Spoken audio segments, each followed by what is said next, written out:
Diffused. If you ain't thinking the same, then we playing by different rules. You can't see the vision, we living at different views. Until we complete the mission, keep getting up, never snooze. I walked a mile in my shoes, had the mind of a fool, chasing diamonds and jewels. Trust me, I was confused. Started minding my business and used my mind as a tool. Ended up finding my purpose and found the time to get to it. They told me I couldn't do it. They told me I couldn't make it. They sold it, could never break it. That's sadly mistaken. I need piece of the pie, I want it so bad I can taste it. They told me like Toby, keep on running, toes they gon' take them. Refuse to lose, built to win, applied myself, I felt it in. No time for the doubt, they counted me out, I'm getting it in, yeah. No time for no loss, I pay for the cost, I'm winning to win, yeah. Refuse to lose, I'm built to win, applied myself. Welcome back to CTC. I am your gracious host, Carl. I'm here today to go over a week 2 preview with you fellas this afternoon, or this late night. Today's day is Wednesday, September 6th, 2023. And after a great week 1, it is now on to what hopes to be another phenomenal week 2. Before I go into the week 2 preview, I will recap the Duke-Clemson game because that was the one game I wasn't able to recap on my Monday noon episode because the game didn't kick off yet. So I will recap that game before moving on to the week 2 preview.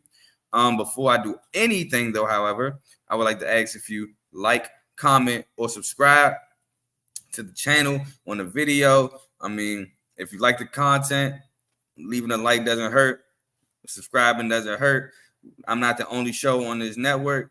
You have my show, CTC, obviously talking college football and basketball. You have the main show featuring Joe, Tomo, and Dave, where they talk about NFL, NBA, just hot sports topics in general. You have BWT, Baseball with Teddy, where he covers anything and everything baseball, whether you're a diehard, casual, or just want to learn about the game of baseball. Go watch BWT, subscribe for his channel and for his show. And lastly, we have Coach Coombs with FFC, Fantasy Football with Coach, where he goes over anything fantasy football, who you should draft, who you shouldn't draft. I'm pretty sure when the season starts, he's going to have a start and sit. He just did an episode where he was grading some of the members of R2L, Refuse to Lose roster. So if you want to like to see that, go ahead, check that out. He does a great job breaking down anything and everything fantasy football. Lastly, just enjoy the show. Please enjoy the show. And here we go.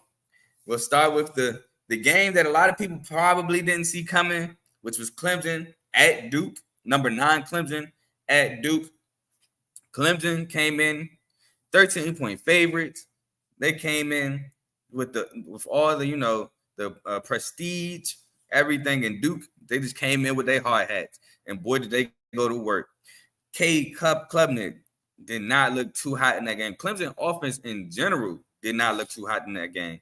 New OC, the OC from TCU, same results, man. Same mediocre to bad Clemson offense as it was last year. A lot of the blame they put on DJ. DJ, he looked phenomenal against Oregon State. With Oregon State, Granted, it was against San Jose State, but he still looked phenomenal. Cade Klubnik, on the other hand, didn't look too much better than last year. Didn't look too much better than the Orange Bowl. He struggled a lot. We're going to get into that. So to start, I have, for real, the game, while, yes, it was a defensive struggle, there was also a lot of sloppy football in this game. Cade Klubnik, first drive on 3rd down and 10, almost throws an interception, right? He actually threw an interception right to the defense. Defense just dropped it. So first drive came out, should have thrown a pick. It was dropped. Then from there, the pick, that happened with 12:54 left in the first quarter. From there, Duke scores a field goal in their first drive, and it's 3-0. I'm like, okay, that's cool. 3-0 early. It is what it is. They're at home. A lot of football left, right? So they scored a field goal with 9:30 left in the first. After that, Clemson then has a field goal blocked on his next drive. They get down, had to settle for 3, gets it blocked. They get it blocked they have the kick blocked with 5:15 left in the first quarter. I believe there was 2 punts after that. Then Duke kicks another field goal with 4:19 left in the second quarter to go up 6-0. And from the way the game is looking, it's like, okay, Clemson was able to move the ball a little bit. I mean, they got Will Shipley going early. They got in the field goal range, got a block, could easily be 6-3. But yeah, didn't work out that way. It's now 6-0. Duke has the momentum at home, raucous crowd, hostile environment. They're looking good. They're looking way better than what a lot of people would think Duke would look like, especially bringing defense to the party. We already know about Riley Leonard. We know about Riley Leonard as a college football fan. We knew about him. Had a great year last year. Now, the defense was a question, but they brought defense to the party so far. Then, after Duke kicks it, Clemson punts the ball on their very next drive, but Jalen Calhoun muffs the punt. He muffed the punt. Clemson recovers, has a really short field, able to convert that into a touchdown, which, spoiler alert, is Clemson's only touchdown of the night. It's only Clemson's only score of the night. So that's not good. They scored. They could have easily been, they could have easily also scored before that, but they could have also easily been shut out this game as well. So look at it from both sides of the coin. So Clemson scores the touchdown off the muff punt, scores 7-6. Spoiler alert, again, as y'all know, I'm a degenerate. Definitely had Clemson minus 13 on my ticket. So I'm happy. I'm like, all right, bet. Maybe this is the momentum swing that Clemson needs to get this game going. Now the offense can finally get going. They seen it's like, when a shooter sees the ball going through the hoop, it's like, all right, they seen something go through across the pylon. So I'm thinking, okay, Clemson offense can now get going. Boy, was I wrong. So Duke fumbles the football on 3rd and 10. So after all that 7-6, nothing really major happens until we get to one. Duke goes for it on 4th and 7 late in the second half. Late in the first half, late in the second quarter. They actually convert. That was a real ballsy play by Duke. They could have easily punted, but Riley Leonard converts to 4th and 7 on a pass, on a hitch route. 8-9 yard gain there, can move the chains. Then Duke goes conservative on 3rd and 10 with like 17 seconds left. And the running back fumbles the ball with 10 seconds left in the first half. Clemson almost was able to scoop and score that. Clemson guy, he scooped it, but he got tripped trying to run to the end zone and fell. And, they didn't intentionally trip him. Like, where's the flag? Tripping? No. He tripped through all the garbage, trying to run through it, fell, turnover, fumble. Duke leaves with nothing. Clemson still up 7-6. Clemson then runs the ball. Will Shipley gains, I think he gained like 20 yards on the play. Gets the ball to like midfield or close to midfield. Now, there was a running gag before Clemson ran their final play that they were trotting out the kicker. The kicker said he could hit from 70. No, I didn't believe that at all. I knew they were going to at least try to go down the field. I thought he was going to throw it in the end zone. Turns out, no, he just throws it 30 yards short. He gets the completion, but leads to nothing. Now it's halftime. So not the final score. Score at the half is 7-6. So coming out of halftime, Mike Elko must have gave these boys the inspirational speech because they come out and Riley Leonard has an amazing 44-yard touchdown run on a design quarterback run. He just comes out the pile, trucks like 2-3 Clemson defenders off of him. Full steam ahead to the end zone. Like I said, 44-yard touchdown to put Duke in front 13-7 with 9 minutes and 1 second. No, excuse me. With 12 minutes and 40 seconds left in the third quarter. Clemson first drive in the second half ends with yet another blocked field goal. Clemson takes the ball, goes down the field to get another field goal blocked. They got a field goal block with 9:01 left in the third quarter. Clemson's second half drives ended in a blocked field goal, the one I just described. It ended in a fumble at the Duke 7-yard line, which was Cade Klubnik running an option. He tried to pull it, the ball. He's it's more so on Cade than it is on Will Shipley on that one. It ended in an interception, which that one was Will Shipley. That wasn't Cade Klubnik. Will Shipley just flat out dropped the ball. So just sloppy football. Before the interception, you had a drive end on downs. Then you had another drive after the interception end on downs.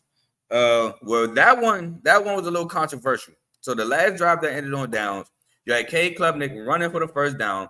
He slides before the first down. So when I was watching, I'm like, why did he slide? Like, he was short. He's clearly short. But then Duke gets a targeting penalty right after. Now it's 4th down.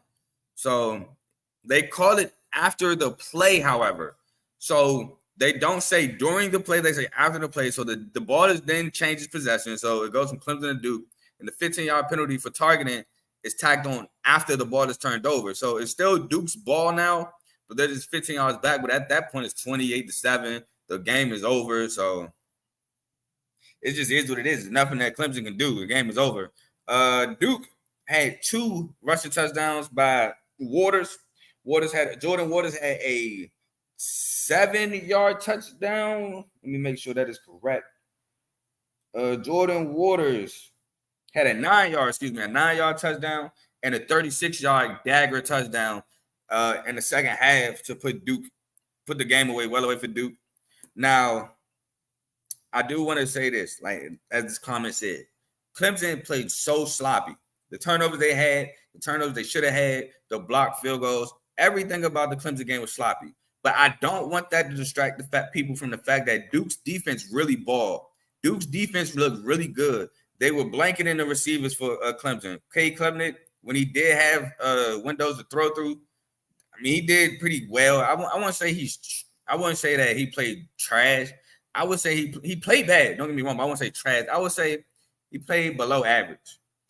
And for a guy that was highly touted out of high school, that's not good. Especially this is now your first year with the team being yours, but it was turmoil between while him and DJ was there last year. He ended with the team at the end, so I say he played a little below average. No, not a little. Excuse me. I'll say he played below average. But I also don't want to discredit this Duke defense for how well they played. They came ready to play. They came ready to be physical. They were physical. They were dominant. They played fast. They made plays. And shouts out to them. They look like the better prepared team. They look like the better team, period. Now, is that the case? I don't know. But in terms of Monday night, looked like it to me. So, shout out to Duke. Duke looked really well. Duke, man, just look out.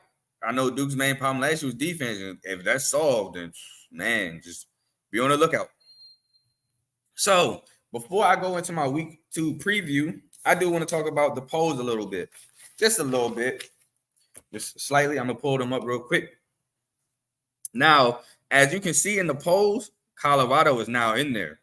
Colorado is now 22. So, I just want to, confirm this. The worst, not by me, not my words. I'm not saying this. The worst roster in college football is now the 22nd ranked school in the country. That just shows how knee-jerk the media is. That just shows how knee-jerk these analysts are. It's so knee-jerk because before the season started, it was, this one-win team last year. Dion can't turn them around that fast. Oh, they'll be lucky to win 3-4 games. Oh, they'll be lucky to be in this game against TCU. They should be happy if they lose by 20. I heard somebody say that they should be happy if they lose by 21 points because that's something to build on. I can't remember the person's name, but I did hear that. But it went from that to now they're 22nd in the country. So, Dion, way to shut people up. Now people are somewhat starting to believe. I don't think they all the way believe, but it's a start. Also in the polls, you have Duke. Duke jumped from unranked to 21. So shout out again to Duke. I think that's a serious team.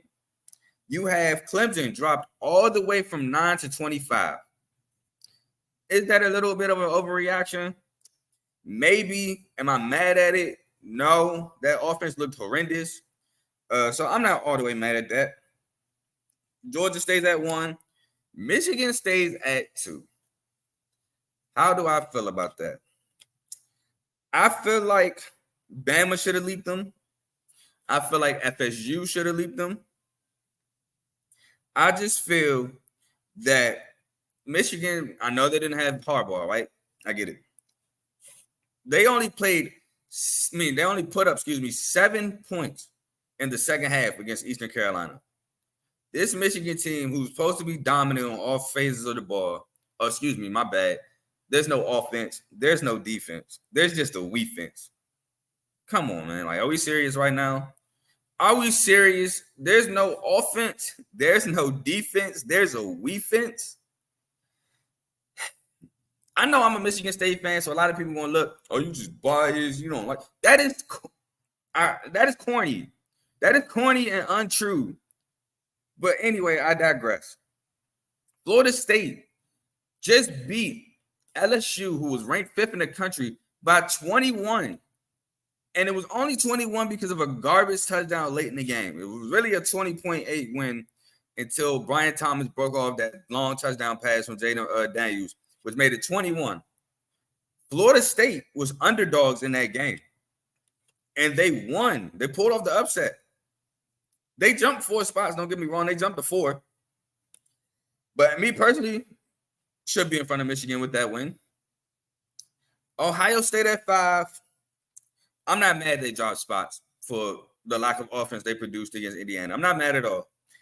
I'm not mad there. I'm not mad at SC6 because SC really hasn't played anybody yet. They played Nevada and San Jose State.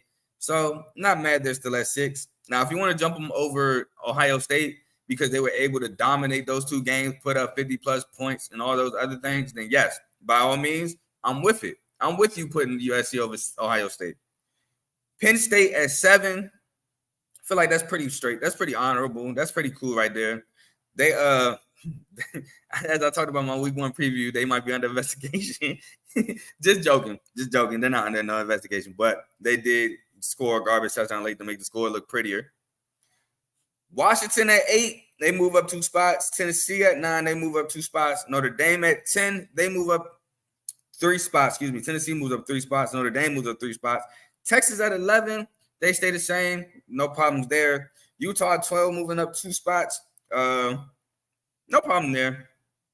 Florida wasn't that great of a team coming into it. I mean, they're don't get me wrong, they have SEC talent, but I'm not mad they only moved them up 2 spots.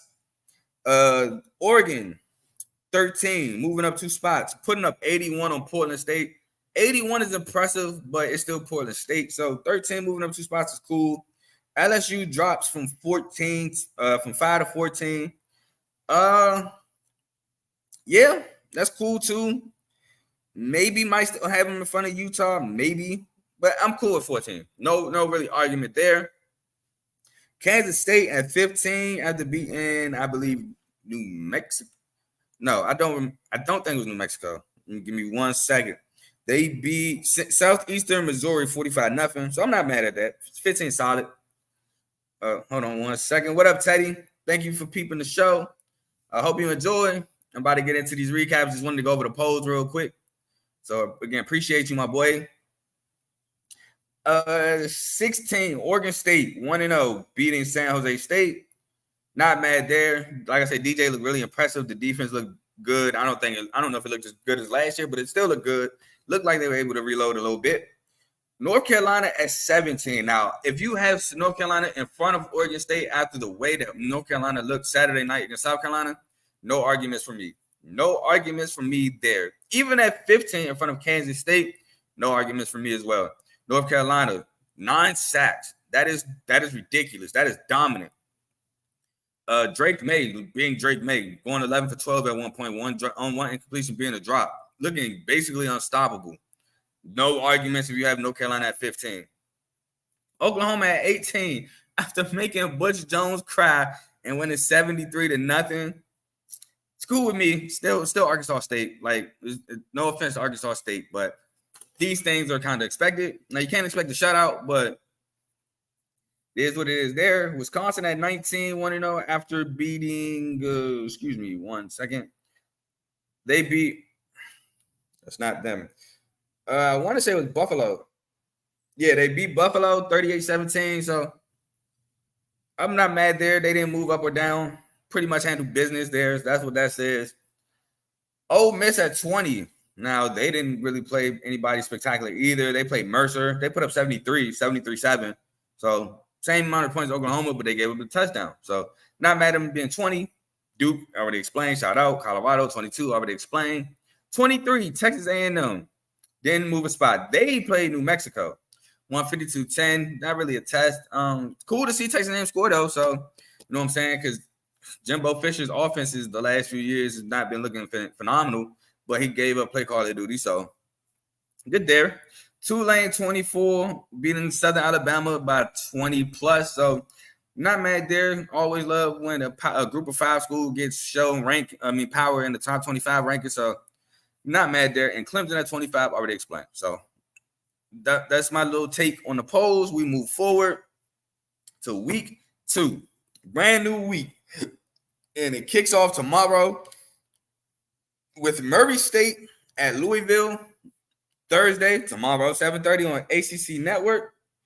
Actually, this is the only game we have for week 2. It's an hour, 45 minutes to an hour before Thursday night football. So if you want to get your little football fix in before the NFL game, which is Chiefs Lions, just watch the first quarter. That's probably how much good of a game it's going to give. Just watch the first quarter, maybe a quarter and a half. Watch it. Look at Jack Plummer, see how he's doing.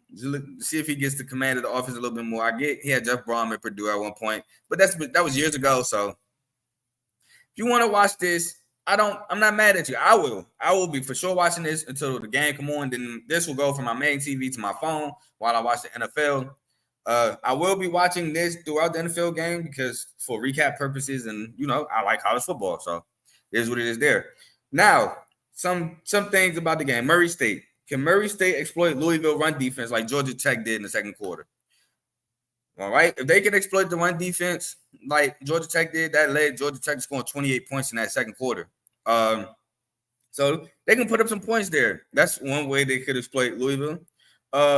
Can the run lead to opening up the pass? I know what you're saying, Carl. It sounds like basic football. Yes, it is.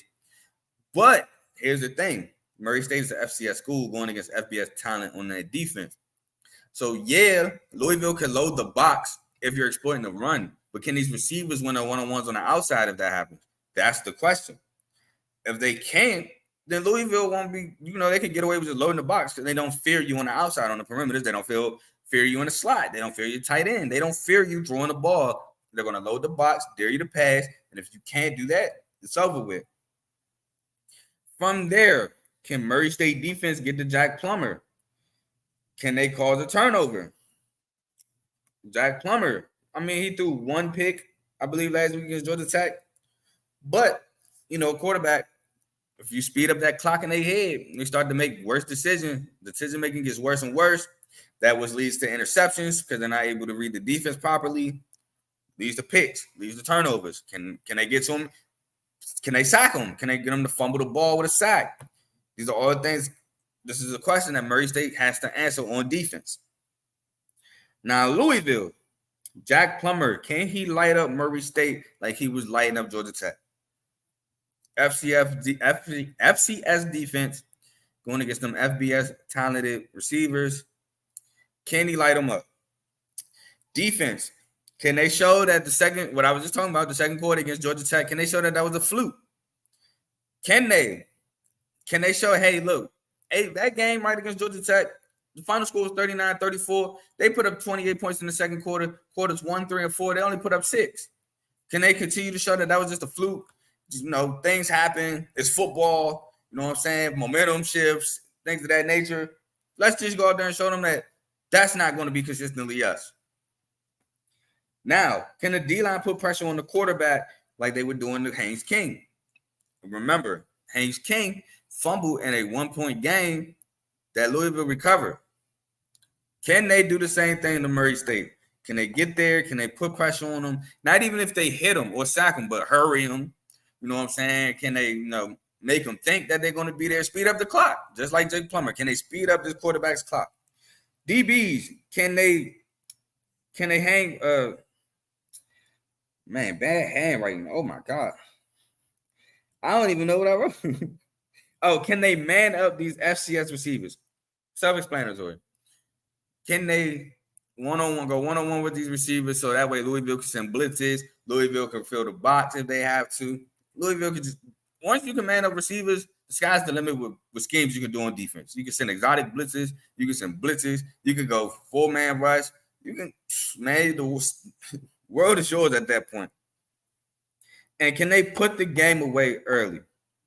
Oh, excuse me, I missed one. Can Jack Plummer open up the run? So what I mean by that is Jack Plummer. If he lights them up, they're gonna have to lighten the box. They might have to go zone coverages. They might have to give help over the top. So meaning they might have to go cover 2 man under, cover 2, cover 1 with a safety over the top, cover 2 with 2 safeties over the top. And the difference between cover 2 and cover 2 man under, cover 2 man under. I mean, not cover 2, but the difference between cover 2 under and cover 5 or man-to-man period with 2 safeties over the top is that on cover 2 man under, the safety, not the safety, the corner is automatically under the receiver. No matter what, you let the receiver get over the top of you, but you stay within them. So it's not like you let them go over the top 5 yards. No, you want to be right underneath them. You don't want to be 5 yards, 3 yards. You want to be right there, just underneath. So if he does go over the top, the safety comes over, interception. Now, cover 5 on man, none of that. You are mano y mano. You don't want this receiver behind you. Yeah, you have help over the top and just in case, but he's helping.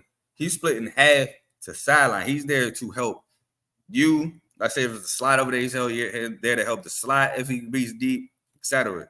He's not there just to help you. So you have to win. You have to stay on top of that receiver. Can Louisville do that? Can they put the game away early? Basically what I said. Can they make this so this isn't a game after the first quarter? Maybe at halftime it's 28-0, 31-0, whatever the case may be. So can they do that? I think they can. I have obviously Louisville winning this game. Oh, one last thing, right? So again, I'm a degenerate. So if you want at the end of the show for me to go over some gambling, not tips, but some lines I like, because I already got 10 teams locked in. I have 2 parlays for college football Saturday already locked and loaded.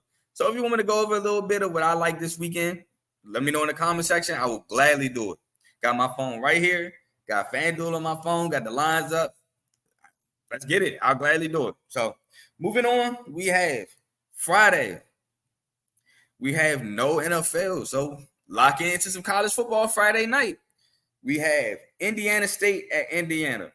Now, one thing Indiana's Tom Allen said, he said, and I quote, Fridays is for high school football and high school football only. This may be true.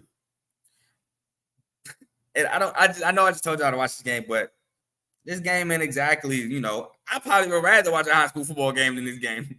If the matchup better, like good enough. Like, I don't think people is like at the idea of, oh my God, I have to watch Indiana play. No.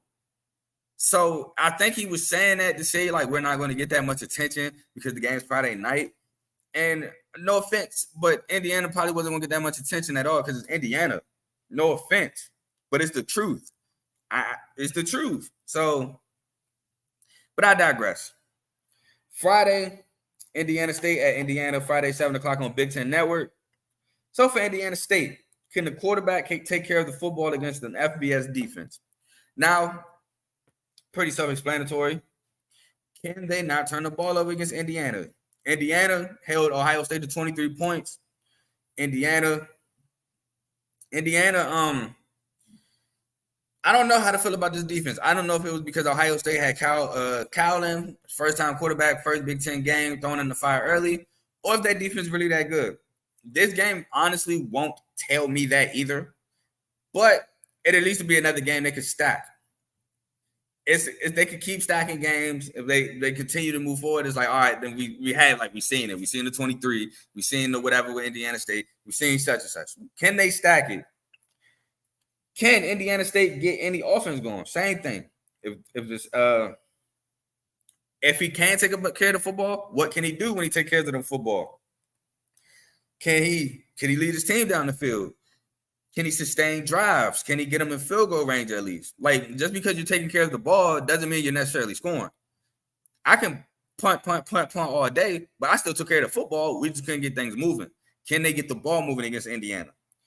Can they force Indiana to beat you through the air? Indiana, and I'll kind of talk about this later, Indiana doesn't have a quarterback right now. Both quarterbacks did not look good against Ohio State. So Indiana's still in the midst of figuring it out there at that position. They ran the 2-quarterback system against Ohio State. I'm pretty sure they're going to run the same thing against Indiana State. Can they force them to go? You still don't know who you got at quarterback. Can they? Remains to be seen. Can you get to Indiana when they drop back? So can you put pressure on their quarterback? Can you get in their backfield in they bushes? Can you force them, you know what I'm saying, to block a running back, chip with a tight end? Can you get these guys to do that? Can you blow up this front five? I mean, I get it. FBS Big Ten O-line. Can you force Indiana to go, hey, we can't allow all 5 of our guys to go out in patterns because y'all can't contain up front. Y'all can't, or even this, can they send blitzes to where these quarterbacks can't pick them up? They don't know where it's coming from. They can't read it. They disguise it so well, they don't know what to do. Can they do that? They can do that. Might be a game. Now for Indiana, can they find a quarterback? Again, they have the 1-2 quarterback system. Pretty sure they're going to do it again. Can this game help them find their guy moving forward? Because you can't do this all season. Eventually, you're going to have to find a guy. I mean, I get it's Indiana football. They can find a guy for what? But you still want to find a guy. You want to find a guy and help build his confidence for the future. Now, you might not deal with either one of these quarterbacks in the future, but you also don't know if you're going to deal with either one of these guys in the future. So you have to find one and build his confidence up just in case you have to go with one of these guys in the future. And can they run the ball to open up the pass? FCS defense. Can these linemen that are Big Ten linemen open up holes to where Indiana State has to load the box? Maybe these receivers could win against FCS corners. Can D-line get pressure against an FCS O-line to the point where maybe they can't even run 3 and rush 3 and get pressure, drop 8? Can they do that? Can they rush 4 and get consistent pressure? Can they, basically don't blitz? Can they not blitz and get consistent pressure? Can they force turnovers? Can they? We don't know. And can they dominate these trenches? Already been explained throughout the preview. This game Friday night, I have Indiana taking it. Should be easy, but yet to be seen. From there, we go to game of the night, the better football game, the game I will be watching. 7:30 on ESPN2, Friday night, Illinois at Kansas. Now, for Illinois, can Luke Altmaier build from the game against Toledo? Had a solid game against Toledo. Was able to lead the game-winning field goal drive, albeit by a miracle catch by Casey Washington. Miracle catch on 4th and 4, threw it up, made a play, draped in coverage, all that. Can he build from it? Can he, against this Big 12 defense, which Kansas isn't known for, oh my God, shutdown defense? No, Kansas is mainly known for winning shootouts or being in shootouts. Can he build from this game? Can Illinois establish the run? Chase Brown isn't there anymore. Can they get the ball going on the ground? Can they average 4 or more on the ground a clip? They should be able to against this defense, but if they do, it will allow Luke Altmaier to be able to attack this Kansas defense through the air more efficiently. Can Illinois secondary take the ball away multiple times? We've seen Illinois pick up Daquan Finn for a touchdown week 1 against Toledo.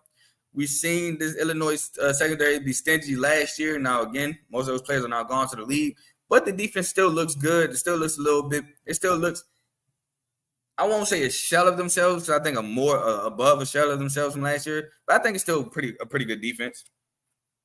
Can the receivers have to no, my bad, excuse me, it's not a question. Receivers has to have a big game like last week. Like I said, Casey Washington, I think Parker Bryant, double check that name. I know he scored twice. But yeah, can they step up, have big games like last week? The run should help with that perfectly. I know Kobe Bryant is on the other end, all Big 12 corner, but who's going to help him on the opposite side? Is the opposite side ready for that? Like I said, I like Kobe Bryant on Kansas on cornerback. CB1 for Kansas, I really do like him, but can they contain both receivers? That is yet to be seen. And lastly, I have, will the offense blink? Now, like I said, Kansas is known for being in shootouts. That means Illinois is going to have to put up points too if their defense can't stop the offense. Will it blink? Will it be able to? They put up 30 against Toledo, which Toledo is a pretty strong MAC defense. Toledo is a pretty strong defense, period. But Will they be able to repeat putting up 30, 35, 40? 40 might be in the range of what they need to score. We don't necessarily know yet. Can they do it? I think so. Kansas. Jalen Daniels didn't start for Kansas last year. I mean, I said last year. Last week. Jason Beam did. Yeah, it's Parker Bryant. Oh, Pat Bryant, not Parker. Pat Bryant, excuse me. Will Jalen Daniels start this week? Or will it be Jason Beam again? Can Kansas move the ball against this Illinois defense? This Illinois defense can hold up Mason Fairchild and these receivers. If they can, run man coverage, start blitzing. It's a Big Ten defense. This defense is going to throw a lot of things at either at Daniels or Bean. If they can do that, Kansas is going to be in for a long night. Can this defense force a couple of stops? Again, Kansas is known for being in shootouts. I don't think that's necessarily going to work in this type of environment against Illinois, because I know Illinois is going to stop. They're going to cause some turnovers. Not turnovers. They're going to cause some stops. Whether it's punts, turnovers, they're going to stop this Kansas offense a couple times. Kansas defense is going to have to be able to do the same. If not, Kansas is going to be in for a long night. Can Devin Neal get going against this defense? Devin Neal, one of the better backs in the Big 12. I won't say the best. He's really good, though. Devin Neal is a really good back at Kansas. Can they get him going? If they get him going, that would allow for the pass game to open up for Bean or Daniels, whichever one starts. So it'd be essential to get him going. He's probably their best player on the offense with Daniels. Well, I think he might even be the best player on that offense, even with Jalen Daniels there, to be honest. So they have to get him going. And can Kansas win the battle in the trenches? Big 12 trenches versus Big 10 trenches. Shout out my boy Coach Labadou. I know he's there at Kansas. He's working former center at Flowers. He was there my junior year. He's a senior. I know he has what it takes to teach them boys, but can they do it? Can they win in the trenches? All in all, I know Illinois is 3-point dogs, but I like Illinois to win this game. And I can't remember who I took. I'll look real quick at who I took in my preview, but I like Illinois to win this game. Reason being, Illinois has a better defense.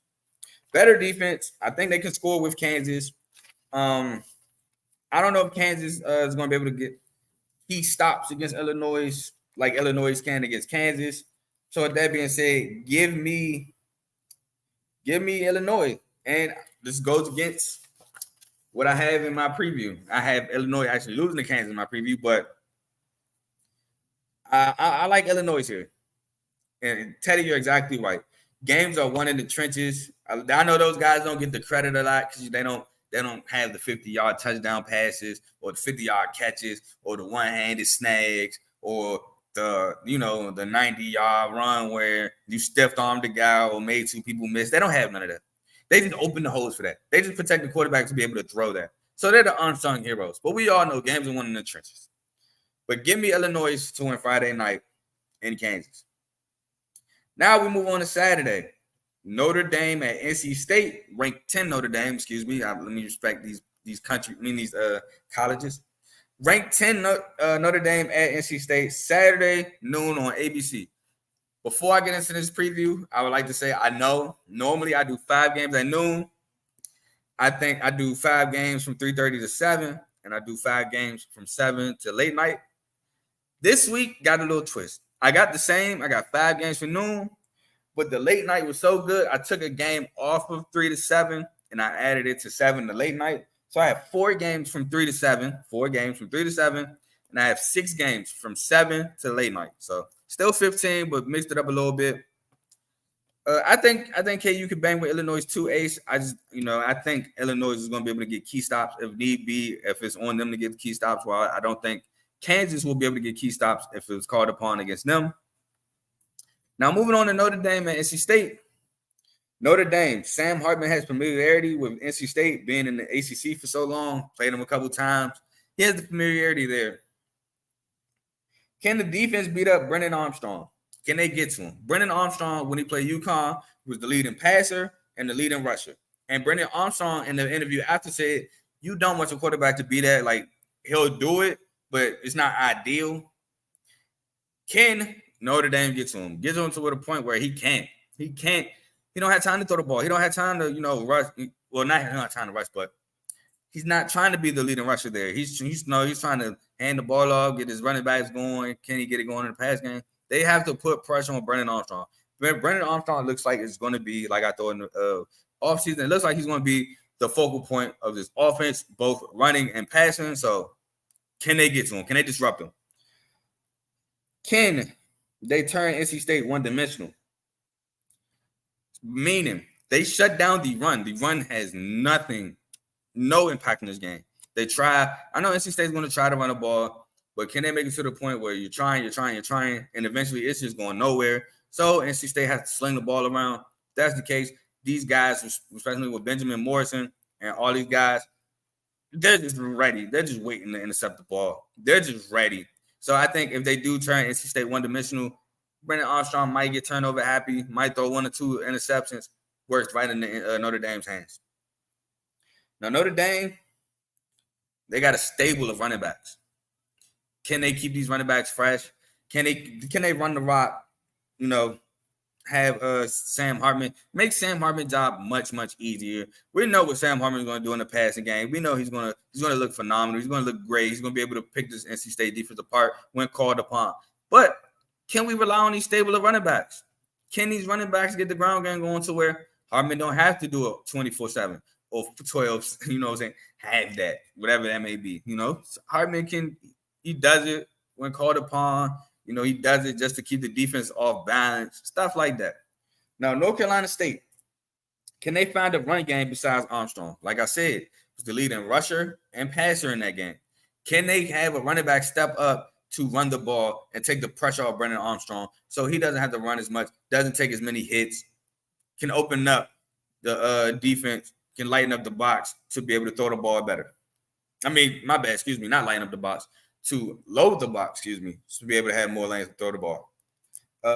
Can these receivers get open? Like I said, you got a stingy secondary here. You got 2 great linebackers with Kaiser and CJ Bertrand. So can they be able to throw the ball to not allow these linebackers to hunt? Can the defense slow down Hartman and his offense? The offense so far looks phenomenal.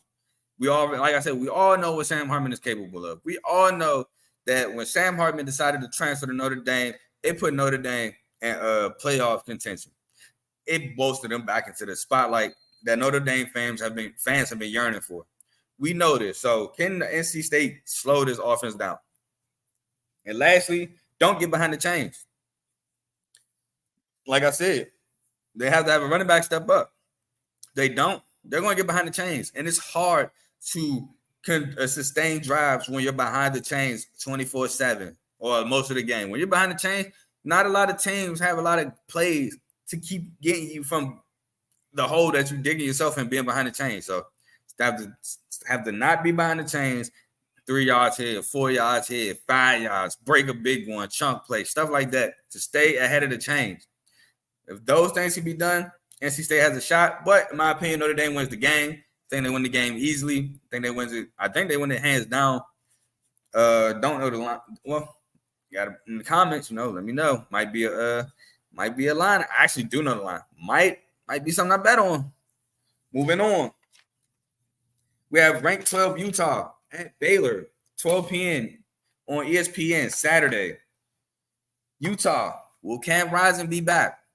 We don't know. He's still he missed last week due to the ACL in the Rose Bowl. Bryson Barnes came in. He looked okay. Started off hot, cooled off. If Bryson Barnes start, can he stay consistent? Again, had the 70-yard pass play to Money Parks. Didn't really do much after. He looked pretty cool. Like I said, started off hot, cooled off. At first, he looked like, oh man, this game about to blow open. Like this game gonna get ugly real quick. But I guess Florida defense settled in. I don't know what's up, but they actually took him out for change of pace after a while for the other quarterback. So, yeah, can Bryson Barnes stay consistent if he starts? If Cam Rising is back, will he be rusty? He's missed going on 8 months, 8+ months. It's been 8+ months since the Rose Bowl. So will he be rusty? Who knows what he did in the training camp this summer? Who knows how much he did? Like, who knows if he's been throwing? But it doesn't matter for real because it's not game situation. We know he hasn't been in that situation. He hasn't been simulating game situation because if he has been, he probably would have played last week. So will he be rusty? Run has to help the quarterback in either situation. Pretty basic football there. I think they need to use Michael Bernard a little bit more if Cam Rising isn't. Well, actually, to be honest, I think they just need to use Michael Bernard more, period. Even with Cam Rising there or not, Michael Bernard in that running game will actually help shake the rust off of Cam Rising, while it will also help Bryson Barnes get more settled in if he is the one that starts and maybe help him be a little bit more consistent.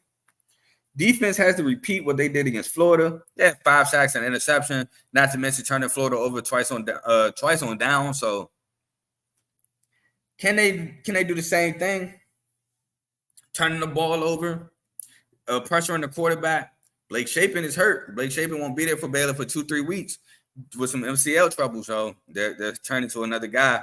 They're turning to Sawyer Robertson. So can they put pressure on Baylor? Can they create turnovers? Now for Baylor, like I said, they will be without Blake Shapen. Backup, can he take care of the football? We don't know. Can he? We'll find out this Saturday. Can the backup pick up blitzes? Because to be honest, Utah did a really good job mixing in blitzes and 4-man rushes. Then they'll do. I think for sure they're going to ramp up the amount of blitzes they have against the backup against Sawyer Robertson, just to see where his head is, just to see how well Baylor can protect him. So can he pick up the blitz? Has to send pressure at Utah. That Baylor defense has to send pressure at either Bryson Barnes or Cam Rising. Either way, they have to send pressure. Test Cam Rising rustiness. Is he still that athlete? Has he fully recovered from that ACL if he plays? Can he still make the same plays pre-ACL injury? You know what I'm saying? Maybe he's rushing himself back to this game. Same with Bryson Barnes. Can he pick up blitzes? Can he get out of it if need be? If he misses the blitz, same thing. Test these quarterbacks' IQs. That's what Baylor's going to have to do there. And they have to establish the run to get Sawyer Robertson comfy. It's nothing more that helps a running back, a backup quarterback or a new quarterback more than being able to run the football and your tight ends. Tight ends, they're the closest throw to make. They're right there at the end line, right beside the tackle. They're normally running like curls or drags or something like that. They're normally the easiest completions to make. Big bodies can box out. Running the ball, self-explanatory. You just got to exist to hand the ball off. So gets you comfy, gets you settled into the game. Can they do that? And can they make this defense struggle? They have to turn the ball. Oh, can they make the defense struggle? And can they create momentum-shifting plays? Turnovers, interceptions, fumbles, blocked field goals, blocked punts, convert on 4th downs in enemy territory, things of that nature. Can they get a lot of those? A lot of those momentum-swinging plays can help shift the game into Baylor's favor. But at the end, I have Utah winning this game on the road. I just think Utah is clearly the better team. Like I said, Baylor, both teams are going to be without their starting quarterbacks, but I think Utah's backup quarterback has been in more game time situations, pressure situations. So edge advantage Utah. So give me Utah. Next is probably the game that we're all waiting for. Nebraska at Colorado, 12 o'clock Saturday. I messed around and forgot to put what channel the game is on, so give me 1 second there. But Utah, Colorado, how does a week of a difference make? Nebraska would probably come into this game. I think I've seen that Nebraska were 8-point favorites in this game over the summer. Now it is switched to where Colorado is. I've seen 2.5. I've seen 3 point favorites. Game is on Fox Saturday. So I'm gonna write that down real quick. Saturday noon on Fox. So yeah, let's start with Colorado. I'm always start with the visiting team. So let's start with Nebraska. Defense has to repeat the performance they had last week against Minnesota. Cannot stress to you how great that defense played against Minnesota. Giving up 3 points all the way until the end of the game with Nebraska. I don't even want to talk about it again. We'll just say where Nebraska pulled to Nebraska. We'll just leave it at that. 3 points. So that defense has to, bring that same intensity, bring that same, because you go into a shootout with this Colorado team, Nebraska don't got enough to keep up. Jeff Sims has to take care of the football. 3 interceptions last week is unacceptable. 2 in terrible situations. 1 right before the half where you had 3 points guaranteed. Well, a chance at 3 points guaranteed. Field goals aren't guaranteed at all. And the one where you're 10-10 going for the game-winning field goal or touchdown, unacceptable to throw a pick there. So 3 interceptions, unacceptable, especially the timeliness of it. Can he take care of the football? Can the run game repeat itself without the 1 fumble by Anthony Grant late in the game? That was Colorado's Achilles heel Saturday from what I saw, even a condensed version. TCU was able to attack them on the ground. I think their running back had like 142 yards on like 16 carries. I think that was Imani Bailey. So, man, yeah, can they keep that run game going? But Ace, I will answer that shortly. Can Nebraska play man-to-man coverage? Can Omar Brown and Quentin Newsom man up these receivers? Travis Hunter, not Xavier Townsend, that's UCF, excuse me. Jimmy Horn Jr. I always forget this guy's name. I think it's Xavier Weaver, if I'm not mistaken. Give me one. I think it's Xavier Weaver. Xavier Weaver. I'm so sorry, bro. I keep forgetting your name. And you had a phenomenal game, so I feel terrible. Xavier Weaver. There you go. Xavier Weaver. Can they man up these guys? Can they account for Dylan Edwards out the backfield? Because he had over 110 yards receiving as a running back. So can they play man-to-man? And they have to score touchdowns. The only touchdown Nebraska put up last week was off of a broken trick play. Not going to be good enough against this Colorado team. They're going to have to consistently score. They're going to have to sustain drives. They're going to have to punch the ball in the end zone. That is going to be major if they want to win this game. Colorado, can you get stops? They got a couple stops. They got 2 turnovers last week. Picked from the linebacker in the end zone. Travis Hunter caught an amazing interception. Can they create turnover? Can they get stops? Hey, Jeff Sims threw you 3 last week against Minnesota. Can they get 2 from Jeff Sims? Can Shedeur show that last week was no fluke? 510 yards and 9 incompletions, 4 touchdowns. Hey, can he do that again? Oh, let me post that. I like that comment right there, Ace. Boom, let me post that for you real quick. Boom. I think he will show that it was no fluke. Now, I get Nebraska defense, it look way better than TCU's, but I think he shows that's no fluke. I think he shows not that he can consistently put up 500 yards. That would be crazy. But that he can consistently be a great quarterback in his college and maybe even pro football league. Has to win the battle in the trenches. Now, like Ace just said, that middle of the defense is real weak. Now, offensively, can they hold these defensive rushers from Nebraska to give Shedeur time to get the ball, to make the right decision, to get the ball to these receivers? Can they do that? Can they establish the run game, keep Nebraska defense off balance? Colorado last week didn't necessarily have the greatest run game. They pretty much non-existent. I know Shedeur Sanders being sacked kind of deflated these numbers, but you had Savion Wilkerson average 3.5, Dylan Edwards averaged 4, and Anthony Hankerson averaged 2.3. Got to be able to run the ball better than that, fellas. Got to be able to establish the run. You can't be one-dimensional against this Nebraska team. Got to be able to establish the run to keep this defense on its toes. And the defense, defense had to give stops because, even though I think they will win the shootout if this comes to shootout, because I think Jeff Sims will be more inclined to make the mistake before Shedeur makes the mistake. But you still have to get stops. Let's build on confidence for this defense, especially through the run. You got to build confidence because if you don't stop the run, the team, that'll be the game plan. We can run the ball on these guys. We don't have to put the ball in harm's way by throwing it. So, but my winner. Oh, my bad. Couple more things. These are not necessarily previews or keys to win, but Colorado, they can go fast to tire out this Nebraska defense. Think that's true. Think they can sustain drives, go fast, go quick, go up tempo. get this Nebraska defense tired, get it undisciplined. And this is just a personal question. Can Travis Hunter get a touchdown and a pick? Came so close to doing that last week. Got pushed out of bounds off of pass interference. Can he do it? Can he get that touchdown and the pick? And you know what? I'll let a pick six count. A pick six? Nah, I can't let a pick six count. It got to be offensive.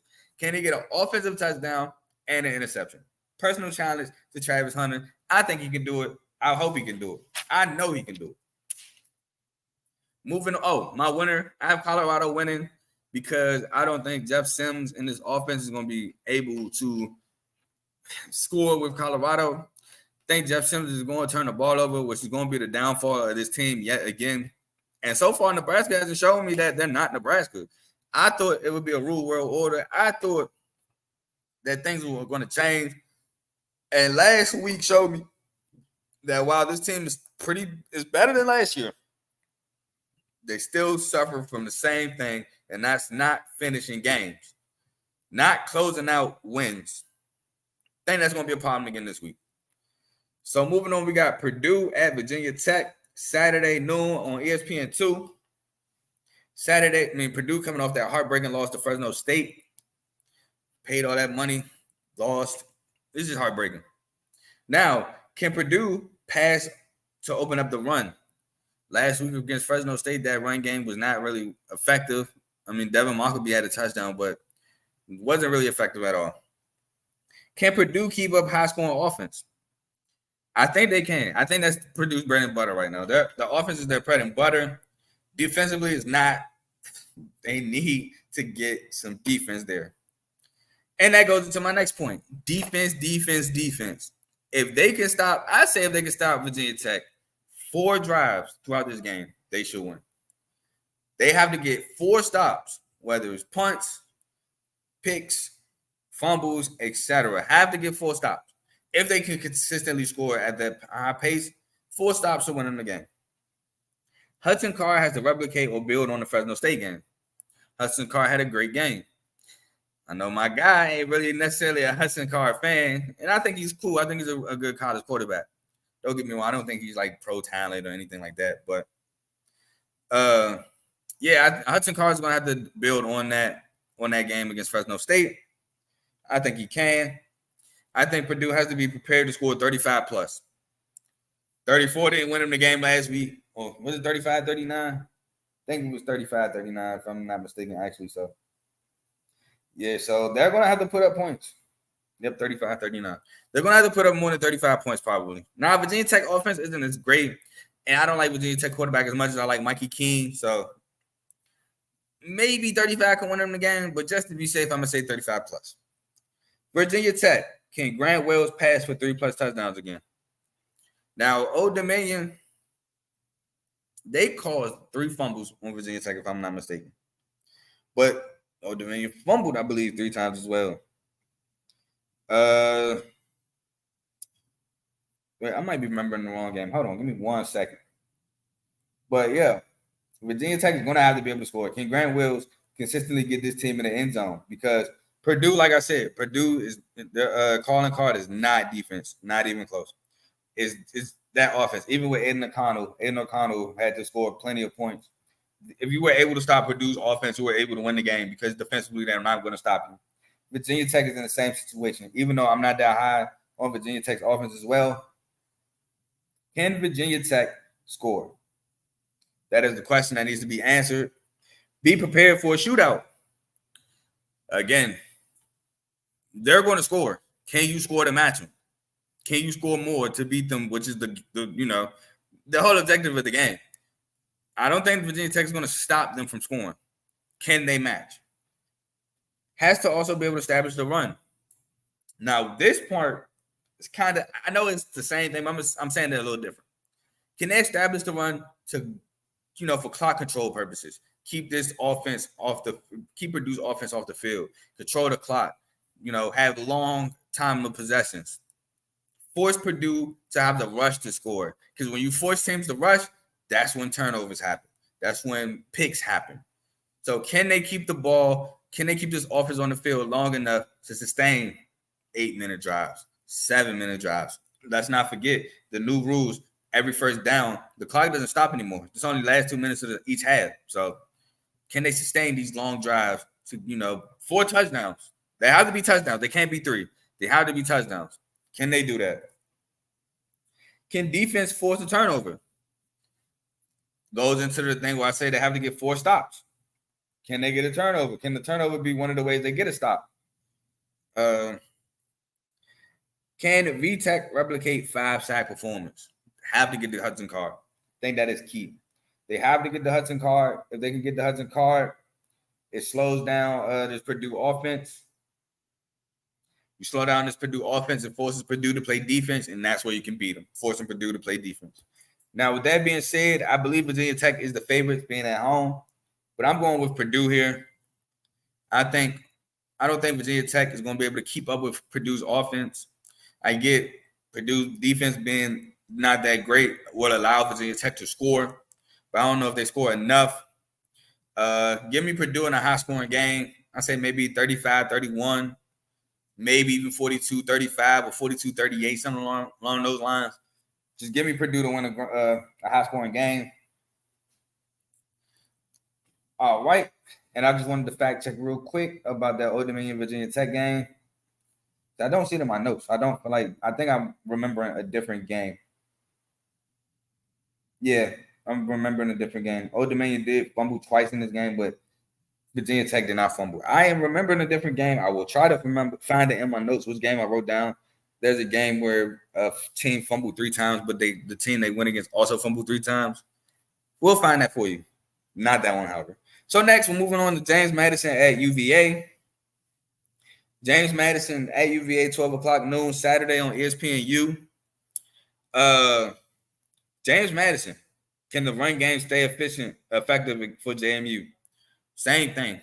Keep this UVA offense. Even though I don't think this UVA offense is prolific, but clock control. Clock control is also very key to winning football games. Can they run the ball, play good defense, keep this team off the field, things like that. Will JMU be able to attack downfield? UVA lost its best corner in the transfer portal last year to Florida State, as we saw Cypress in the game versus LSU played phenomenal. I think he had a great game. Can they attack this defense now down the field? Is JMU defense still dominant? Is it still good? I think this will be a cool little litmus test. I don't think it's the end-all, be-all test, but I think it's a nice little litmus test against UVA. Can they turn Tony Muskett over?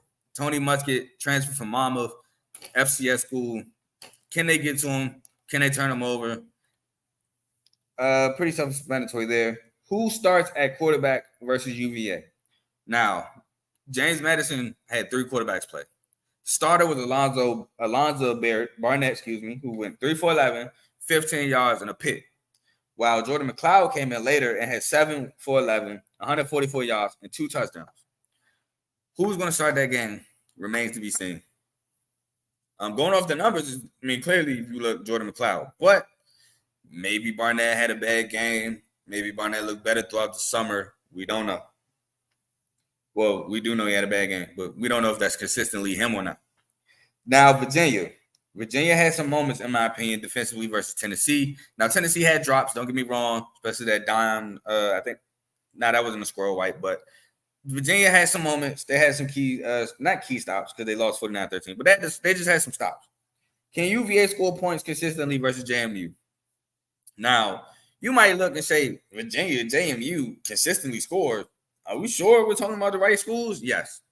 JMU right now, in my opinion, is a better school than University of Virginia. I think JMU should be favored if they're not favored. And I think UVA has more to prove than JMU. So can they score consistently? Can UVA attack this JMU secondary? Self-explanatory there. Can they get open? What will we learn from Tony Muskett about this game? Will we learn that he's a quarterback that's UVA can depend on? Or will we learn that he's a turnover machine? I think those are the 2 questions that one of them will get answered by this game against JMU. And will home field advantage help UVA get going on both sides of the ball? Will the crowd get this defense hype? Will the crowd get this offense going and rhythm? I don't know. My answer to all this is no. I think JMU wins this game on the road. in Charlottesville. I know they're having a ceremony for the guys, well deserved. That was a part of that unfortunate event last year. Well deserved ceremony for them. But even with heavy hearts and everybody, the home field advantage, I think JMU still wins the game. Moving on, we go to the afternoon slot. Ole Miss at Tulane, Saturday, 3:30 on ESPN2. Ole Miss, Jackson Dart has to be able to replicate last week. Not only last week, I think Jackson Dart had a pretty straight season last year. He has to, just stack from that. Feed Quinshon Judkins. Again, one of the best backs in the SEC. One of the best backs in the country. Sophomore year. They're looking to have a great season. I mean, to build on those numbers last year would be phenomenal. Quinshon Judkins, get him going. That opens up, obviously, the passing game for Jackson Dart and these receivers. Will Trey Harris find the end zone? He found it 3 times last week. Can he find it some more? And how many times if he does find the end zone? My minimum, Tulane is a good defense, though, so we'll just leave it at that. Can he find the end zone and how many times? Lane Kiffin should have a game plan for a dynamic offense. Jackson Dart can run and throw the ball. Quinshon Judkins is an explosive running back. You have Trey Harris. You have other guys. Zachary Franklin I don't think Zachary Franklin played last week. If he did, he didn't record a stat. So he has weapons, everything at his disposal. So I think Lane Kiffin's going to help his OC come up with a great game plan offensively. Will Ole Miss defense be able to force stops? Ole Miss doesn't have a bad defense either. It's not top tier, but it's not bad. I say it's above average. So can they force stops against Michael Pratt in this offense? Now for Tulane. Can Michael Pratt lead Tulane offense to victory? Veteran guy, lost his main running back, Tajay Spears, to the NFL. Can he lead this team to a win? Can he? I mean, he had one incompletion against South Alabama last week. I don't see him duplicating that. But can he have somewhat of a replicable performance? Is Tulane defense still as stout as last year? This is a great test to find out. Pratt had more touchdowns than incompletions last week. Don't expect that. 4 touchdowns, 1 incompletion. I don't expect that, but I expect him to have a really good game. Can Tulane get a run game going against SEC talent? Now, that's the thing. Trenches, as Teddy said before, as I've never said before. Can they, the major part of getting the run game going is trenches. Yeah, running back got to make somebody miss, but if you're in the backfield trying to make 3-4 defensive linemen or defensive players miss, that's a problem. Even 2 is a little difficult. So can they get a run game going? That's going to depend on them trenches. Can't afford to lose 3 fumbles. Oh, so that's what it was. Tulane played South Alabama. Tulane fumbled 3 times, but South Alabama fumbled 3 times as well. Cannot afford to have that happen against Ole Miss. Ole Miss will make you pay if you do that. They're going to cash at least 2 of those in for touchdowns. Do not have that happen again. So that being said, love Tulane, love the upset Cotton Bowl victory last year against SC, but I'm going Ole Miss. Lane Kiffin. Ole Miss is a better defense than SC. Ole Miss, not a better offense. No, not even close. I think SC got the better offense. But I think Lane Kiffin is going to be able to have Ole Miss offense looked pretty much replicable than SEC offense. SC offense, because SC offense, while better, isn't too far better. They obviously got the better quarterback. Caleb Williams by far the better quarterback than Jackson Dart. But I love Jackson Dart. So I accidentally said Jackson Dart. That was just a miss. That was a slip up. That's not a shot. I love Jackson Dart. But I digress. Give me Ole Miss. Give me that offense. Give me that defense to get stops. I love Michael Pratt, but I don't think he has enough. Moving on. Ace would love to hear this. Texas A&M, number 23, Texas A&M at Miami. Saturday, 3:30 on ABC. Texas A&M offense, first real test. I don't count that game last week. They scored 52, but this is going to be the real test against this defense that looked real good, that was flying around the ball, et cetera, et cetera. Is Connor Wegman really that guy, or was it just a competition level thing? 5 touchdowns for Wegman last week. Is he really that good? Or was it just because of the competition level he was playing? Now, he's playing against Miami, so I'm a taper that number. He doesn't have to put up 5 exactly. I'm going to taper that down to 3 because it still is college football. It still is Jimbo Fisher. So I'm gonna taper it down to 3. If you can give me 3 touchdowns, then I'm like, okay, cool. He's good. But anything less with turnovers, bad decisions, probably going to go in the route. It was a competition level thing. So this game is going to tell me a lot about him. Texas A&M, what is your identity on offense? We don't know. Last week, we could tell throwing the football. But is that really the identity, or again, is that a competition level? We'll find out this Saturday. Can the defense turn Tyler Van Dyke over? He did throw a pick last week. Can they get more than one this week off of him? Can they turn him over? Can they stand the humidity? I felt like that's an underrated fact. It's in Miami. It's at Hard Rock. I think I saw that it was supposed to be 88 degrees kickoff, but we know at Miami, just because it say 88 don't mean it's going to be 88. It could be 88, but it could feel like 100. Just like the Jacksonville State game. If say it was 100, it felt like 120. The humidity could change so much. So can they stand that? Will they start cramping? Will they get tired? Need water, Gatorade, etc. So can they stand that? Miami, can they repeat the run game success against Miami of Ohio? Same thing. Was it fluke? Was it competition level?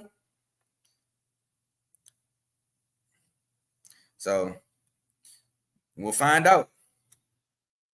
Can Tyler Van Dyke and these receivers? Oh wait, my bad. Excuse me. This is Tyler Van Dyke and these receivers' first real test.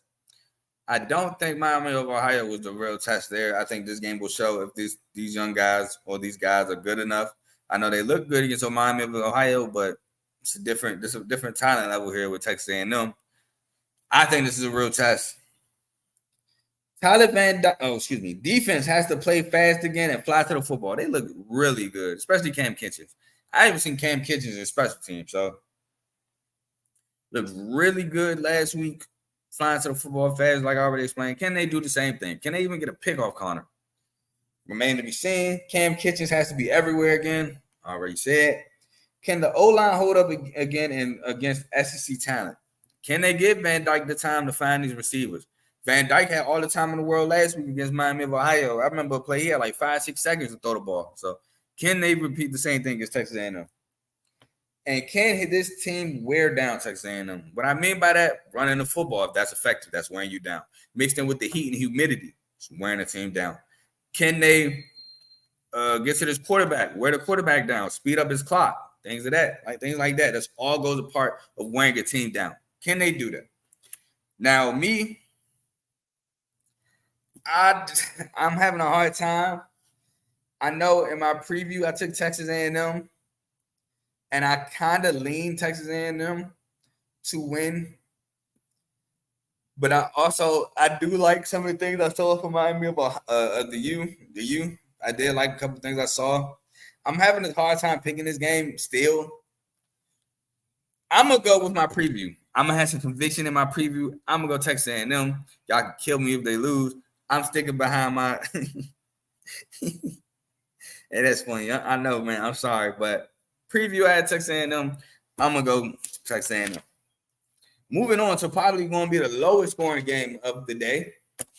Iowa at Iowa State. 3:30 p.m. Saturday on Fox. Iowa. Can Iowa offense actually move the ball? That's a real question. They had 2 great drives to start the game. 10 points to finish the game. 14 points their first 2 drives, 10 points to end it against Utah State.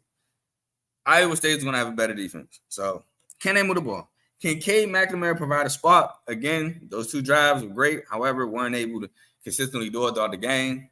Can he finally provide the spark? Can the offense find the end zone? They did have 3 touchdowns. Again, they're going against a better defense this week. Can they score touchdowns? Points will be a premium in this game. Don't turn the ball over. Pretty much self-explanatory. You got to cherish the football. You got to score where you can. Cade McNamara, take care of that ball, my boy. Iowa State, can they overcome the fact that Hunter Deckers is not there due to whatever suspension from the inside gambling thing? So can they overcome that? Will run game be able to overcome Iowa defense? If you can't throw the ball, Iowa's going to sink their teeth in on this offense. So they got to be able to run the ball. They have to. They got to be able to keep this defense guessing, off balance, etc. They have to run the ball. Rocco Beck is a redshirt freshman. This is his first big game in a huge rivalry. He's probably going to be nervous. Not even going to say probably. He's going to be nervous. It's just the nature of athletes in general. All athletes get nervous. Tim Tebow said he was nervous in the Swamp Kings doc. So athletes are nervous. Redshirt freshman in this huge environment, hostile environment. Yeah, he's at home. But, I mean, it's Iowa State and Iowa. They're not too far apart from each other. There's going to be Iowa fans in that stadium. So, can defense put pressure on McNamara? I think if the defense could put pressure on McNamara, he will turn the ball over. And that goes against one of the things I said for Iowa. So, and game will be in my opinion, first 1 to 17 wins this game. I don't think nobody's scoring over 17. 21 at the most is what you want to have on the winning score. So I'll take that back. I say first 1 to 17, I don't see one scoring over 21. I don't. You get to 17 first, you should win this game. So give me Iowa to win it. Iowa has the better offense. Iowa has the better defense. I think they're the better team. They're coming out for blood from last year. They lost last year. I know Matt Campbell was really happy about that, but give me Iowa this week. SMU at Oklahoma. This will be a game with way more points against 18th ranked Oklahoma. Excuse me. Saturday at 6 on ESPN Plus. This is the last game I have for the afternoon slot. SMU will be in a hostile environment. Texas versus Oklahoma. SMU is in Texas. They're going to Oklahoma. Hostile crowd. We know how Oklahoma feels about Texas teams. I know this isn't the University of Texas, but they still just like Texas teams. So Preston Stone will have to bring his A game. They're going to have to put up points because Oklahoma's going to put up points. So he's going to have to put up points. SMU has to finish drives, can't afford drives to stall out. So, yeah, can't have these first down here, punt. 2 first downs here, punt. 3 first downs here, go for it, turnover on downs because you're in no man's land. They have to sustain drives. They have to keep them going. And this ties in with that point. SMU has to score touchdowns, not field goals. They're not acceptable in this game. Have to score touchdowns. Can't get to the 20 of Oklahoma, stall out, and kick a 3. Oklahoma's going to take that ball and go right down the field and score. Make that 7-3 easily. Have to score touchdowns to keep up with this Oklahoma offense. Now, defense will have a handful. Not going to lie. Defense is an SMU calling card at all. They're not known for it. Going against this Oklahoma team with Dylan Gabriel and these receivers, Jalil Farouk, you're going to have a long day for SMU. Now, Oklahoma, Dylan Gabriel will have to be dynamic. He's going to have to run the ball, throw the ball, just, be Dylan Gabriel. Can Oklahoma defense replicate last week? Not a shutout. I don't see a shutout, obviously. But get a lot of stops. Get more stops, touchdowns or scoring drives. So, touchdowns and field goals. So, can they get more punts or turnovers than field goals and touchdowns given up? I don't see a shutout. Can Oklahoma score 7+ touchdowns? I say this because Oklahoma's already a high-scoring team. SMU isn't a defensive team. Can they put up 49+ points? The answer to me is yes. Now, will they do it? Oklahoma receivers have to dominate. I feel like Oklahoma is going to go through the air a lot. They have to win. They have to find holes in zones and win man-to-man, win their one-on-ones and man-to-man. So, and SMU should also be susceptible to Oklahoma run game. Again, when you have your quarterback that's a threat in the run, it opens up so much for the running back as well because now he's just an extra guy you have an account for. When you don't have a quarterback that's a runner, now you're only accounting for the running back and these receivers. Now that you add the quarterback in the mix, you have to account for that extra guy. Leads to open holes. So in the end, I have Oklahoma winning this thing in a blowout fashion. I think Brent Venables, with being a defensive-minded head coach, going to put together a game plan for Preston Stone, rattle them, and this offense is just going to score, and score. So give me Oklahoma. Texas, this probably game of the week. Number 11, Texas at number 3, Alabama. Saturday, 7 o'clock on ESPN. Texas. Can Quinn Ewers replicate the game he had last year pre-injury? Everybody knows Quinn Ewers looked phenomenal, great decision making the right, just throwing passes on the money, stuff like that. Can Texas take advantage of the fact that Bama has secondary injuries? There's reports saying that Alabama's missing a couple guys in the secondary. Now, there's no report saying that they're automatically out, but they're listed on the injury report. Can Texas take advantage of that if they are out? Can Texas establish the run now that Bijan Robinson and Roschon Johnson are gone? So that's going to be huge. No Bijan, no Roschon. Can they still run the ball against this Alabama defense? Can Xavier Worthy create separation and hang on to the football? Can he win his one-on-ones and catch the ball? Drops, I think, were a problem for him last year against Bama. Got to fix that. And will the defense replicate last year's game? Alabama scored 13 points throughout the majority of the game until Bryce Young went down and scored a game-winning touchdown at the end. There was even a controversial no safety call. So can this defense lock in like last year? Now for Bama. Jalen Milroe, first real test. Last week, Middle Tennessee State tune-up game. Not a real test. This is a real test right here. What will Alabama offense really look like? Will they be pass happy? Will they be run happy? We'll see. Again, real test here. How can Bama overcome secondary injuries? If those players don't play, will they play more zone? Will they still play man? Will they send pressure at Quinn Ewers? Will they, too high safety a lot of the game? See what they'll do. Can Jalen Milroe be – Jalen Milroe can't be the leading rusher. Can't. Got to establish a run game with these running backs. If Jalen Milroe is the leading rusher, I think Texas is going to dive in because that means that they'll make Alabama one-dimensional. And then from there, I think Texas digs in. So, but give me Bama to win this game. Bama at home. They narrowly escaped Texas on the road. I think this one they win. I don't think they blow them out. I think it's a good game again. Just give me Bama to win it. Now, we have Oregon, number 13 Oregon at Texas Tech. Saturday at 7 on Fox. Bo Nix has to not turn the ball over. I don't see him doing it, but you never know. It's Bo Nix, so got to have that as a point of contention here. Bucky Irvin will be huge running back. If he, goes for 100 plus, don't see Oregon losing this game. Can defense turn Tyler Shuck over? I think they can.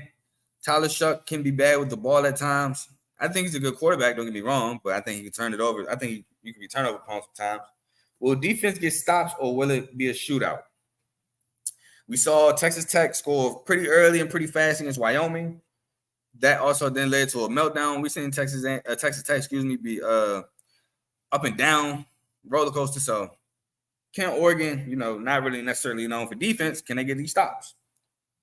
Won't score 81. So they're not putting up 81 because it's not Portland State. But can they get 7 touchdowns? I know 7 seems like the magic number, but that's a lot. 49 points is a lot. I think if they can go 49 plus, give me the W for Oregon. Texas Tech has to be able to overcome a meltdown from last week. Cannot let the meltdown against Wyoming seep its ugly head until players' confidence going ahead of this week. They have to flush it, new week, let it go. It happened. It sucks. Move forward. Tyler Shuck has to be even killed in this game versus former school. So Tyler Shuck came from Oregon. Can't be too hyped, too amped, too high in this game. He has to be even killed. He has to be, level-headed.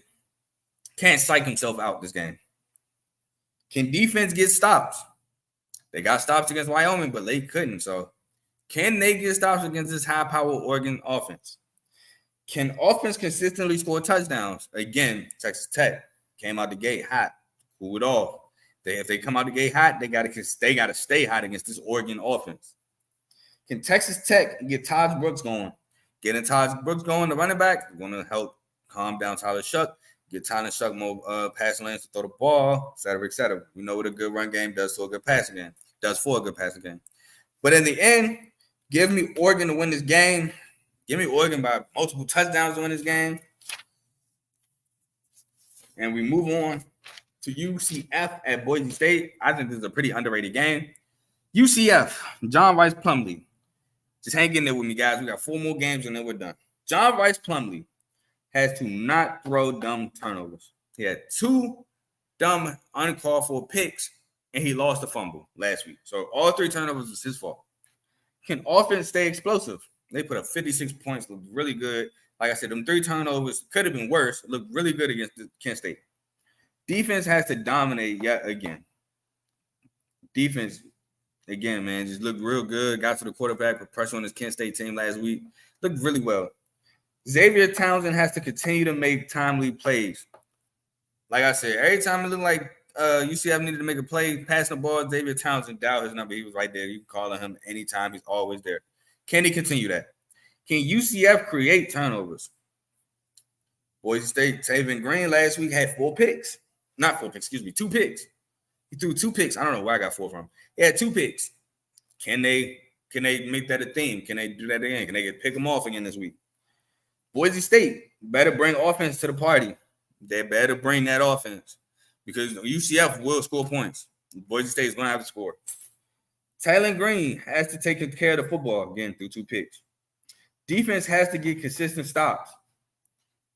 Hey, you don't stop this UCF offense, I don't think Boise State has the offense to keep up, so they're going to have to get some stops. Can Boise State win in the trenches? Hey, Gus Malzahn got some big boys. It was a Big 12 trenches versus Mountain West. Can they get them? Can they win them trenches? In the end, give me UCF. I got UCF winning by touchdown, maybe. Let's say 2 touchdowns. I say 2. Boise State defense not bad. It's really going to be dependent upon Boise State offense. Give me UCF to win the game. Now the next game, we got Wisconsin, number 19, Wisconsin at Washington State. And the rematch with Washington State won last year. Saturday, 7:30 on ABC for Wisconsin. Tanner Mordecai has to kill through the air. He has to dominate through the air. He has to be able to attack this Washington State Cougar defense through the air. Get Braylon Allen going early and often. They got to, Braylon Allen, that's a Braylon. Braylon Allen has to have 130 plus. 130 plus, 2 touchdowns. He has to get going to help Tanner Mordecai out. Like I said, to get Tanner, that's one of the kill 2 birds with 1 stone. That's another point I have. Braylon Allen will make things easier for Mordecai. Who is going to step up at wide receiver? Which one of these receivers is going to have 80 yards and a touchdown? 100 yards and a touchdown. Which one? For Washington State. Washington State is not sneaking up on Wisconsin this year. Wisconsin knows they lost. They like, all right, this team is better than we thought. It's not going to happen this year. Can Cam Ward dominate this Wisconsin defense? I don't expect him to have the numbers he had against Colorado State. I don't. But I expect him to do well. Can Lincoln Victors replicate last week? 11 catches, 168 yards. I don't expect that. But can he have 70, 80? Can he have 100? Can he find the end zone this week? Can defense contain Braylon Allen? Again, they got to be able to hold him under 100 yards. Now, that's a tough task because Braylon Allen is a dog, but can they do it? And can the defense get to Tanner Mordecai? If they get to Tanner Mordecai, he can turn the ball over. I believe he had 2 picks last week. Can they get to him and turn another one over? And one of my points I missed for Wisconsin, can they contain Cam Ward? Wisconsin's going to have to contain Cam Ward through the air and on the ground. If they don't, it's going to be a long night for Wisconsin. But in the end, and this is a tough one because I lay Washington State. So I'm going to go Washington State. Give me Washington State. Cam Ward does it again. He beats Wisconsin, this time in Wazoo, to win the game at home. Give me Washington State. 2 more games left, fellas. We have UCLA at San Diego State, Saturday night, 7:30 CBS. Who is going to start at quarterback? I believe it should be Dante Moore for UCLA, but you still have Ethan Garbers and Colin Shalee, which I don't even think Colin Shalee even played last week, but I think it should be Dante Moore, the freshman. I think he played really well. Has to get Carson Steele going. I don't have to repeat myself. They get the running back going, is going to help whoever starts a quarterback get comfy. Target Sturdivant to get starting quarterback settled in. Now, I normally say go to the tight end to get a young guy going or get quarterbacks comfy, but this guy right here, he's dynamic. He's a dog. So get him going. Get him the ball. It's going to help settle you down. Defense needs to make San Diego State one-dimensional. I don't think San Diego State can pass the ball well. I don't think Jalen can pass the ball well. So if they can stop the run, shut down this run, make San Diego State one-dimensional by throwing the ball, I think UCLA handled this game easily. Also need to contain Mark Redmond. Can't allow Mark Redmond, their best player, one of their best players in my opinion, the tight end. Can't allow him to get going. Can't allow him to abuse your seams. Can't allow him to abuse the middle of the field. Can't allow him to, if San Diego State get in the red zone, can't allow him to be a red zone threat. Have to contain him. Now for San Diego State, need to be able to attack through the air. They have to be able to throw the ball here. Like I said, if they can't throw the ball, chalk it up. UCLA wins. Mark Redmond is key in the red zone. If they can get in the red zone, Mark Redmond will get you touchdowns. Can San Diego State get Jalen Armstead going? The running back. Again, UCLA, I think they should focus in on stopping them. San Diego State, if they can get them going, will open up for San Diego State to maybe be able to throw the ball. Can San Diego State offense keep up with UCLA? My answer is no. Got to be seen though. So in the end, give me UCLA to win this game at San Diego State. I just don't think they can pass the ball to keep up. Chip Kelly offense, just give me San Diego State. UCLA. The last game to preview. And thank you for rocking with me so far. I know it's been a long journey. I know it's late. I'm tired. My eyes are low. I'm ready to hit the sheets as well. So thank you for staying up with me. We have Stanford at number 6, Southern California, Saturday, 10:30 p.m. on Fox. For Stanford, obviously, you need to be able to pressure Caleb Williams. And I'm talking about like pressure him like Pac-12 championship Utah versus Southern California pressure. Get at him, hit him, make him run. I don't want you to hurt the guy. Don't injure him because it's a long season ahead. But you got to get this guy on the ground. You have to get to him. Can't allow the run game to get going. Boy, if you get this run game going, mixed with Caleb Williams, is all bad. If they could run in, throw the ball, it is all bad. This offense is putting up 50+. They have their hands full with the wide receiver talent that SC has. Boy, SC got some talented wide receivers. Brendan Rice, Mario Williams, Dorian Singer, Zachariah Branch. It's just so many guys. I have a headache thinking about it. Ashton Daniels' first real test. This is his first real test. Hawaii, love the story. They're going to fight. They're not SC. Not even close. This is their first real test. And can Benjamin Urosek be as dominant as last week? I remember watching the game and saying Benjamin Urosek had like 90-some yards in the second quarter. Like, boy, he was dominant. I know he finished with like $130 and a tud or 2 tuds, but boy, he was dominant against Hawaii. Can he assert his dominance against this SC defense? For SC, I think it's pretty simple. I got like 5 points, but I think it's really simple. It's Caleb, but we'll get into my points. SC, get run game going to take pressure off Caleb. Again, if they be able to run the ball, good night, Stanford. It's over. Get the ball to your playmakers on the outside. I named them already. If you get the ball to these guys, they'll make people miss. They're going to score touchdowns. They're going to get first downs. They're going to get chunk yardage. Get pressure on Ashton Daniels. Again, this is his first real test. Let's see how he reacts. Is he really a guy or will he fold? We'll see. Make anyone but Benjamin Urosek beat you. Pretty self-explanatory. Benjamin Urosek is the best weapon on this team besides E.J. Smith, who they have to get going as well. Excuse me. I'm sorry, E.J. Smith. I'm sorry to not mention you. You're definitely mentionable. You're definitely one of the playmakers, one of the best players on the Stanford team. My apologies. But anyone but Ben Urosek and E.J. Smith has to beat you. And can this defense create turnovers? If they get pressure on the Daniels, I think they create turnovers.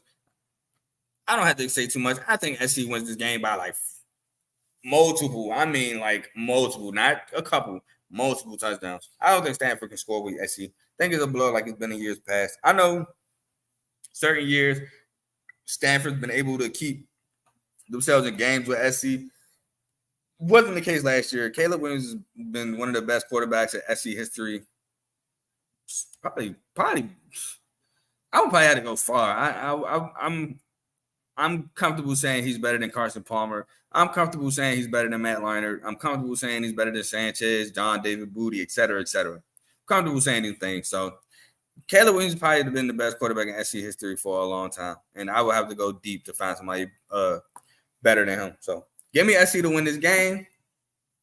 That being said, we have come to the end of this week 2 preview. I know it's been a long show. It's actually been a longer show than I anticipated, but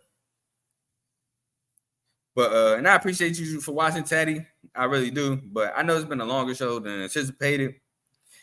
Just had a lot to say. Preview on 18 games. I know it's a lot to do. I know it's a lot to say, so I know it could take up time. But like I said, I just appreciate y'all rocking with me. I appreciate y'all watching. Appreciate any likes. I appreciate y'all lighting up the comment section. Just letting me know that you're here. Letting me know that you dropped by. I appreciate all that. I'm looking forward to an action-packed week 2. I'm even looking forward to the NFL. I'm not going to lie. I know I'm a college show, but I love football, period. So I'm looking forward to the NFL being back. I'm not saying football is back. Let's not disrespect the college game here. The NFL is back. Football has been back for 2 going on 3 weeks. NFL is back. So, again, just like, comment, subscribe. If you would like to, leave comments after. I know, what I'm saying? The live is over, but you could comment on the video after. If you want to give me criticism, I accept all criticism, positive criticism. If you want to add your 2 cents to something that I said, maybe I said something you disagree with, by all means, this is what we're here to do. So, we've all criticized analysts on TV with our own opinion. So I'm not opposed to that.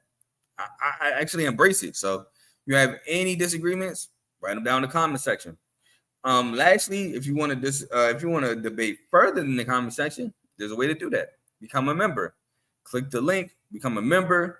We have 3 levels: Pro, All-Star, Superstar. Pro, you can be put in the college football, college basketball chat. All-Star, you can be put in all the chats minus the Refuse to Lose chat. And the Superstar, you can be put in all chats, including Refuse to Lose. And you can even be a guest on the show if you want with the Superstar level. So if you would like, join, be a Superstar. You can be on the show. I would gladly have you on. Become a Superstar member. I will gladly have you on my show. Yeah, man. And y'all have a great night. I enjoyed the show today. And man, I see y'all for this recap. Peace. Refuse to lose. I'm built to win.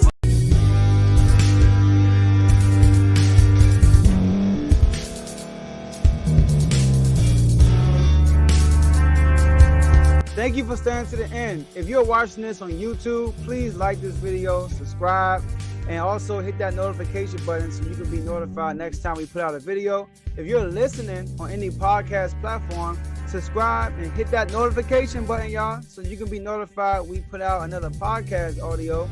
And last but not least, hit that share button. No matter what you're listening to or watching it, hit that share button and send it to somebody that you know that would love to watch this episode you just listened to. So once again, thank you for staying to the end, and we'll see y'all at the next episode.